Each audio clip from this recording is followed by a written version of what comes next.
friends, welcome to our channel Biology Make View. இன்னைக்கு நம்ம சேனல்ல என்ன பார்க்க போறோம்னா 12th எவல்யூஷன் சாப்டர்ல இருக்கக்கூடிய இம்பார்ட்டன்ட் ஒரு டாபிக் தான். அது என்னன்னா நம்ம Darwin's theory of natural selection. Okay, so இதுல இருந்து நம்மளுக்கு நீட்டுக்கு கொஸ்டின் வந்திருக்கா? ஆமா, நிறைய கொஸ்டின்ஸ் வந்திருக்கு. ஸோ அந்த கொஸ்டின்ஸ் என்னென்ன கொஸ்டின்ஸ் எல்லாம் அலாங் வித் என்னென்ன ட்ரிக்ஸோட இது படிக்கலாம். ஸோ அதுதான் நம்ம இந்த வீடியோல பார்க்கலாம்.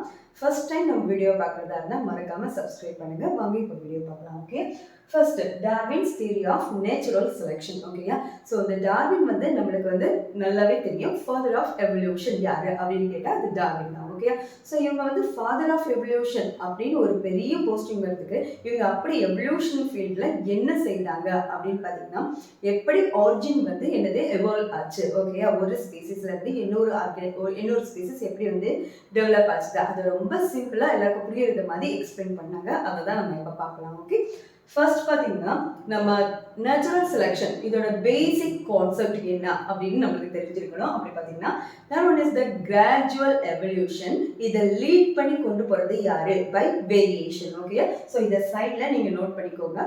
வேரியேஷன்னா என்ன அப்படின்னு பார்த்தீங்கன்னா டிஃப்ரென்ஸ் இன் கேரக்டர்ஸ். ஓகே, ஏதாவது ஒரு ட்ரைட்ல சேஞ்சஸ் இருக்கிறது தான் என்னது நம்மளுக்கு வேரியேஷன். ஃபார் எக்ஸாம்பிள், ஓகே, இப்போ நம்ம வீட்லேயே நம்மளும் நம்மளோட சிஸ்டரோ நம்மளோட பிரதரோ என்னது ஒரே மாதிரி நம்ம இருந்து இருக்கிறது கிடையாது. ஸோ என்னது சின்ன சின்ன வேரியேஷன். ஓகேயா, ஸோ எல்லாரும் அம்மா மாதிரியே அப்பா மாதிரியே இருக்குமா? இல்லை. ஓகே, அதெல்லாம் சின்ன சின்ன சேஞ்சஸ் தான் நம்மளுக்கு என்னது வேரியேஷன். அப்போ நல்லா ஞாபகம் வச்சுக்கோங்க. Gradual evolution, that one is lead by variation. ஓகேயா, ஸோ இந்த ப்ராஜெக்ட் அதாவது நம்மளுக்கு வந்து தியரி ஆஃப் நேச்சுரல் செலக்ஷன் இதை ரொம்ப சிம்பிளாக நம்ம வந்து அவங்க டெவலப் பண்ணியிருப்பாங்களா அப்படின்னு கேட்டால் கிடையாது. ஓகேயா, அவங்க என்ன பண்ணாங்கன்னா ஒரு ட்ரிப் மாதிரி போயிட்டு வந்தாங்க. அந்த ட்ரிப் வந்து என்னன்னா COH. ஓகேயா, இந்த கடற்பயணம் சொல்லுவாங்கல்ல, ஸோ அந்த கடற்பயணம் தான். அது எந்த ஷிப்ல போனாங்கன்னா செயில் ஷிப். ஓகேயா, செயில் ஷிப்னா என்னன்னா பாய்மர கப்பல் தமிழ்ல சொல்லுவாங்க. ஓகே, அப்படிப்பட்ட ஷிப்ல தான் ஒரு எத்தனை வருஷம்னா கரெக்டா வந்து 1831ல ஸ்டார்ட் பண்ணி 1836 வரை என்னது இந்த ரிசர்ச்சுக்காக அந்த கடல் பயணத்துல அப்படி கண்டினியூஸா இருந்திருக்காங்க. சரியா, ஸோ வந்து இது எந்த பீகிள்ல போனாங்க அப்படின்னு பார்த்தீங்கன்னா HMS பீகிள். இப்போ நம்மளுக்கு நீட்ல இந்த கொஸ்டின் நம்மளுக்கு ஆல்ரெடி என்ன பண்ணியாச்சு கேட்டிருக்காங்க. ஓகேயா, ஸோ இது வந்து நீட் கொஸ்டின். இந்த HMS இதை HMS கேட்கலாம், HMR கேட்கலாம், HMTன்னு கேட்கலாம். ஸோ இது வந்து நம்ம 5 மினிட்ல நம்ம என்னது அந்த ஆப்ஷன் பார்க்கும்போது கன்ஃபியூஸ் ஆகாமல் இருக்கிறதுக்கு ஸோ ஒரு சின்ன குரூப் பண்ணா ஹெட் மாஸ்டர்ஸ் அப்படின்னு சொல்லி என்ன பண்ணிக்கோங்க, ஞாபகம் வச்சுக்கோங்க. ஸோ HMS பீகிள் வந்து ஈஸியாக ஞாபகம் வச்சுக்கலாம். ஓகேயா, அப்போ பாருங்க COH என்ன ஷிப்ல போயிருக்காங்கன்னா செயில் ஷிப்ல தான் போயிருக்காங்க.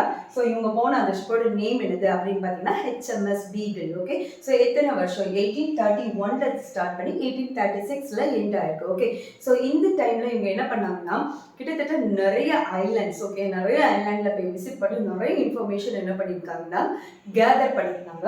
ஸோ இந்த இன்ஃபர்மேஷன் எல்லாத்தையும் லாஸ்ட்ல ரீகலெக்ட் பண்ணி நிறைய தீசிஸ் நிறைய வந்து என்னது ஜேர்னல்ஸாக என்ன பண்ணாங்க அதை ரெடி பண்ணி பப்ளிஷ் பண்ணாங்க. ஓகே, இப்போ பாருங்க, ஸோ இவங்க போன முக்கியமான ஐலாண்ட்ல ஒரு ஐலாண்ட் யாரு என்ன அப்படின்னு பார்த்தீங்கன்னா Galapagos island. Okay, so Darwin's Galapagos island இது கிட்டத்தட்ட எங்கே இருக்குது அப்படின்னு பார்த்தீங்கன்னா சவுத் அமெரிக்காவுக்கு நியராக ஒரு சின்ன சின்ன அந்த ஐலாண்ட்ஸ் ஒரு குரூப் ஆஃப் ஐலாண்ட்ஸ் தான் என்னது கேலபேகஸ் ஐலாண்ட்னு சொல்லுவாங்க. சரியா, இங்க நம்ம டார்வின் என்ன பார்த்தாங்கன்னா நிறைய இன்ஃபர்மேஷன் கேதர் பண்ணாங்க. அதுல ரொம்ப முக்கியமான ஒரு எவிடன்ஸ் என்னன்னா டார்வின்ஸ் ஃபின்ச்சஸ்னா யாருன்னா it is a sparrow like organism. Okay, குட்டி ஒரு சின்ன சிட்டுக்குருவி மாதிரி என்னது இருக்கக்கூடிய ஒரு சின்ன பேர்ட் தான் யாரு? ஸ்பாரோ.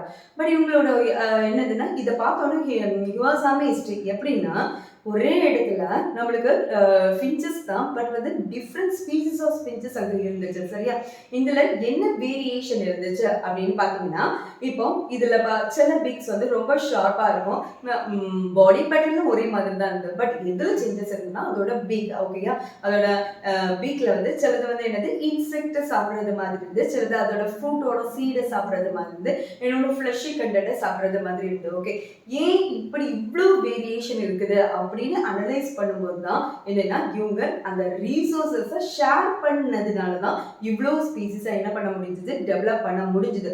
சப்போஸ் இதையே இல்லை நான் வந்து ஷேர் பண்ண மாட்டேன் இதுதான் அடி போட்டுட்டு இருந்தோம்னா கண்டிப்பா இவ்வளோ ஸ்பீசிஸ் என்ன செய்ய முடியாது, டெவலப் ஆகிருக்க முடியாது. சரியா, ஸோ இந்த கான்செப்டை தான் அவங்க எப்படி கொண்டு வந்தாங்க அப்படின்னு பார்த்தீங்கன்னா இந்த நம்ம டார்வின் அவங்க படிக்கும்போதே யாருக்கு மேலே அவங்க ரொம்ப ஈடுபாடு இருந்ததுன்னா பாப்புலேஷன் பற்றி அவங்க படிச்சுட்டு இருந்தாங்க. ஓகே, அந்த பாப்புலேஷனில் முக்கியமாக என்ன தேரினா மால்தூசியன் தியரி. இதை ப்ரப்போஸ் பண்ணுறது யாருன்னா தாமஸ் மால்தஸ் தான் ப்ரப்போஸ் பண்ணாங்க.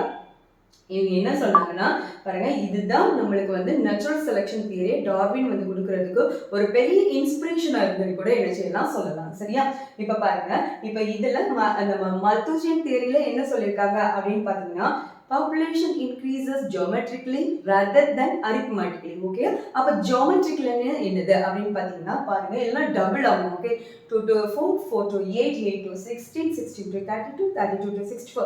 ஸோ இப்படி டபுள் ஆகுறது வந்து geometrical. So population growth double ஆகுது rather than arithmetic. ஓகே, arithmeticனா என்னன்னா 1 2 3 4 அப்படி போறதுக்கு பதிலாக டபுள் ஆகி நம்ம பாப்புலேஷன் வந்து டெவலப் ஆகுது.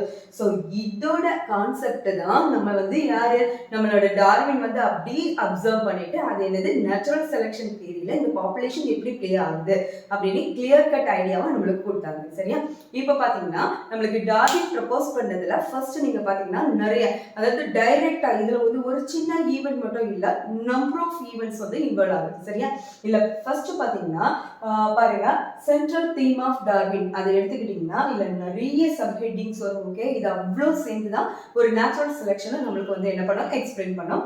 இப்ப பாருங்க, ஃபர்ஸ்ட் ஒன் பாப்புலேஷனை பத்தி ஏற்கனவே அவருக்கு ரொம்ப இன்ட்ரெஸ்ட் உண்டு. ஃபர்ஸ்ட் வந்து என்னன்னா ஓவர் ப்ரொடக்ஷன். ஓகேயா, ஓவர் ப்ரொடக்ஷன் மால்தஸ் சொன்னதே மாதிரி நம்மளுக்கு எடுத்து ஒவ்வொரு ஆர்கானிசமும் அதோட எவ்வளவு முடியுதோ அவ்வளோ என்ன பண்ணோம் ரீப்ரொடியூஸ் பண்ணும். ஓகே, ஒரு ரொம்ப சின்ன எக்ஸாம்பிள் தான், ஒரு கோவா பிளான்ட், ஒரு கொய்யா மரத்தை எடுத்துக்கோங்க. அதில் ஒவ்வொரு ஃப்ரூட்டில் உள்ள சீடும் ஒரு கோவா பிளான்ட்டை டெவலப் ஆச்சுன்னா ஜஸ்ட் இமேஜின் எப்படி இருக்கும்னுட்டு. ஓகேயா, ஸோ வந்து நேச்சர் அப்படி வந்து என்ன பண்ணலாம் அலோவ் பண்ணலை. ஓகேயா, ஸோ பாருங்க, ஒவ்வொரு ஆர்கானிசம் எடுத்துக்கிட்டாலும் அதில் ஃபர்ஸ்ட் வந்து என்ன ஃபேஸ் பண்ணுறாங்கன்னா ஓவர் ப்ரொடக்ஷன். ஓகேயா, இப்போ ஓவர் ப்ரொடக்ஷன் லீட்ஸ் டு என்னது லிமிட்டட் ரிசோர்சஸ். நம்பர்ஸ் இன்க்ரீஸ் ஆகிட்டே போயிருக்கு, பட் ரீசோர்ஸ் அவ்வளோ அளவுக்கு இன்க்ரீஸ் ஆகுதா? ரீசோர்ஸ் இன்க்ரீஸ் ஆகல, ஒரு லிமிட்டட் அளவுக்கு தான் என்னது ரீசோர்ஸ் இருக்கும். ஓகேயா, ஸோ ஓவர் ப்ரொடக்ஷன் அது வந்து யார் அஃபெக்ட் பண்ணுது? ஸோ ஓவர் ப்ரொடக்ஷனாக இருந்தாலும் நம்ம கிட்ட இருக்கக்கூடிய ரீசோர்ஸஸ் லிமிட்டட் ரிசோர்ஸ் கண்டென்ட் தான். ஓகே, இப்போ லிமிட்டட் ரிசோர்ஸ் இருக்கிறதுனால இப்போ அவங்களுக்குள்ள அந்த ரிசோர்ஸை கிடைக்கிறதுக்காக என்னது ஃபைட் நடக்குது. ஓகேயா, இதுதான் ஸ்ட்ரகிள் ஃபார் எக்ஸிஸ்டன்ஸ். அவங்க வாழ்றதுக்காக அவங்க என்ன பண்ணிருக்காங்க, ஒவ்வொருத்தருக்கும் என்னது அவங்க ஒவ்வொருத்தர்களையும் ஃபைட் பண்றாங்க.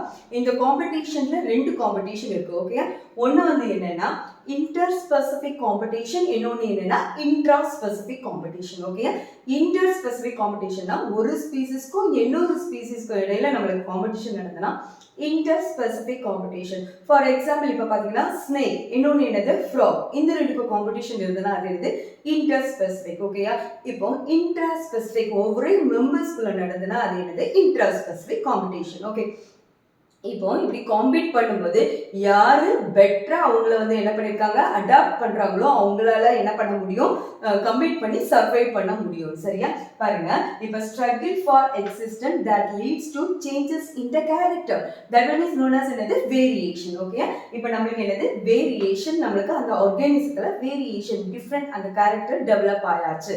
ஓகேயா, இப்போ கேரக்டர் டெவலப் ஆகும்போது இது வந்து ஃபேவரபிளாகவும் இருக்கலாம், இந்த கேரக்டர் இல்லைன்னா அன்ஃபேவரபிளாகவும் இருக்கலாம். சரியா, ஸோ வேரியேஷன் இது ஃபேவரபிள் வேரியேஷனாகவும் இருக்கலாம், அன்ஃபேவரபிள் வேரியேஷனாகவும் இருக்கலாம்.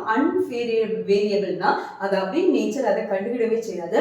பட் ஃபேவரபிள் வேரியேஷன் அப்படி இருந்தால் இது ஒரு ஜெனரேஷன் இருந்து அடுத்த ஜெனரேஷனுக்கு என்னதாகும் என்ட்ரி ஆகும். ஓகே, இப்போ பாருங்க, ஸோ நேச்சர் யாரு செலக்ட் பண்றாங்கன்னா யாரு ஃபேவரபிள் வேரியேஷன் இருக்குதோ அதை மட்டும் என்ன பண்றாங்க செலக்ட் பண்றாங்க.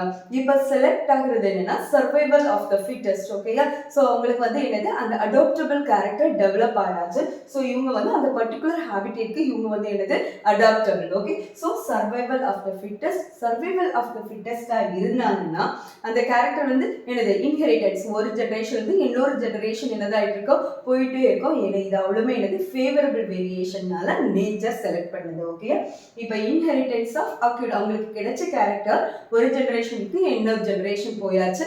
அப்படி போயாச்சுன்னா that one is consider as origin of new species. இப்போ நியூ ஸ்பீசிஸ் நம்மளுக்கு என்ன செய்தாச்சு டெவலப் ஆயாச்சு. இப்போ நீங்க என்ன பண்றீங்கன்னா நம்ம என்சிஆர்டி புக்ல இந்த இன்ஃபர்மேஷன் வந்து ரொம்ப எக்ஸ்பிளனேட்டரியா கொடுத்துருக்க மாட்டாங்க. எனிஹவ் நீங்கள் வந்து என்னென்னா சிபிஎஸ்சி புக்கில் நம்ம ஸ்லைடில் இந்த இன்ஃபர்மேஷனை நோட் பண்ணி வச்சுட்டிங்கன்னா எப்போ படித்தாலும் இது உங்களுக்கு என்னது யூஸ்ஃபுல்லாக இருக்கும். இது ரிலேட்டடாக என்ன செய்யலாம், கொஸ்டினும் வரலாம். ஓகேயா? ஸோ இந்த பார்த்துக்கோங்க. ஃபர்ஸ்ட் வந்து என்னென்னா எனது over production that leads to limited resources struggle for existence.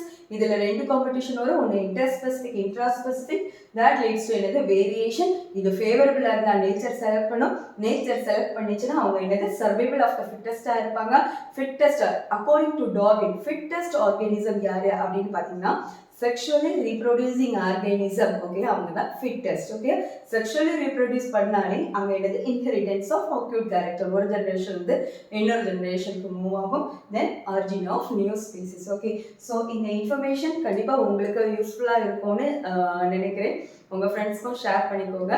நாளைக்கு இது மீதி என்ன ஒரு வீடியோவில் நம்ம மீட் பண்ணலாம். And bye from doctor D Usha Arasu. Thank you.